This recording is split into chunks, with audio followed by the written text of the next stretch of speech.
Lesson 4, Management Styles. Management styles are the characteristic ways of making decisions and relating to the subordinates of the project team. Management styles are divided into 4 categories. We have autocratic, paternalistic, democratic, and laissez-faire. I can explain in more detail each one of these. These 4 management styles, they live on a continuum from the level of control the project manager has on the project to where the project team will have more control. At one extreme, we have the autocratic management style where the project manager will have most of the control. Then we'll have paternalistic, democratic, and finally laissez-faire where the team will have more control in terms of the decisions on the work of the project. The autocratic management style is where the project manager will make all the important decisions and there is no involvement or little involvement from team members. One of the advantages is that it's quick decision making. It's effective when the team members have low skills and they need constant direction. That is the case where the project manager will be recognized as an expert and he will then provide directions and give instructions to everybody on how they need to do their work. The disadvantages is that there's going to increase the dependency on the project manager for all decisions. People will not be able to make their own decisions because they will be dependent on what the project manager will tell them to do. So in this case, the project manager owns the project, owns all decisions, and people are just following those directions. The next one is paternalistic. It means that the project manager will make decisions in the best interest of the team after consultation. In that term, the advantages, it is a two-way communication that is motivating and the team members will always feel that their social needs are being met, meaning that the project manager is very much aware about the issues and the challenges the project team has and will make the decisions based on those elements. Disadvantages is it takes time. It's a low decision-making process. And some decisions going to be still under the autocratic style of management. But the idea is that the project manager and the project team, and they are all aligned in terms of making sure that the decisions are also being made in the best interest of the project team. The next style is called democratic.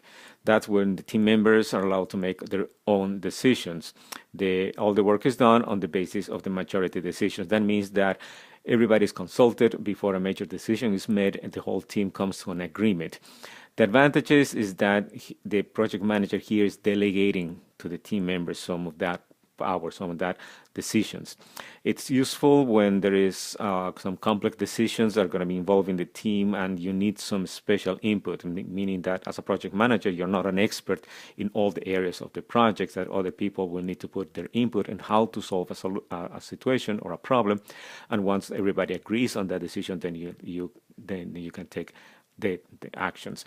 The disadvantages is that there could be some mistakes or errors made if the team members are not skilled or experienced enough, including the time it takes for everybody to come up and agree on that decision. The last one is called laissez-faire, which means that there is very little interaction. If that's what the project manager is marginal and the team members manage their own areas within the project.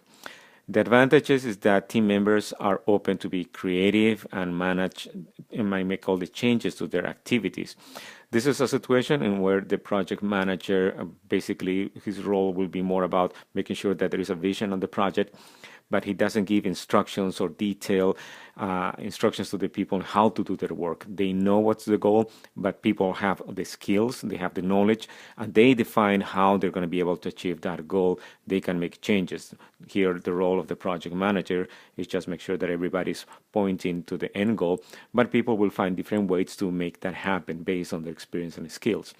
The disadvantages is that sometimes that little supervision can lead to the project losing its direction and a conflict among the team members can increase.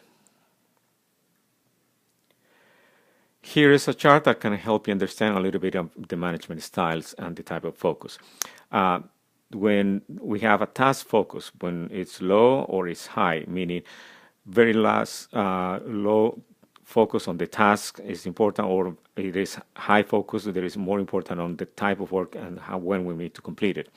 On the other side, we have the level of relationships. It could be from low, again, to high. At the low level, that's where most of the time the project managing, the management style is going to be consulting with the team. There is not much rush to get things done, but also it's important to have some level of relationship. If the task is more important and we don't have much importance on the relationship with the team, then it's more about telling. That's giving people instructions, giving people orders on how they need to do their work. But if the relationship focus, that is important, then the level of participation in the process is going to be one that will focus on relationship and less on the task. But if there is a need for both relationship focus and the task focus, then selling will be the type of management style that can be chosen.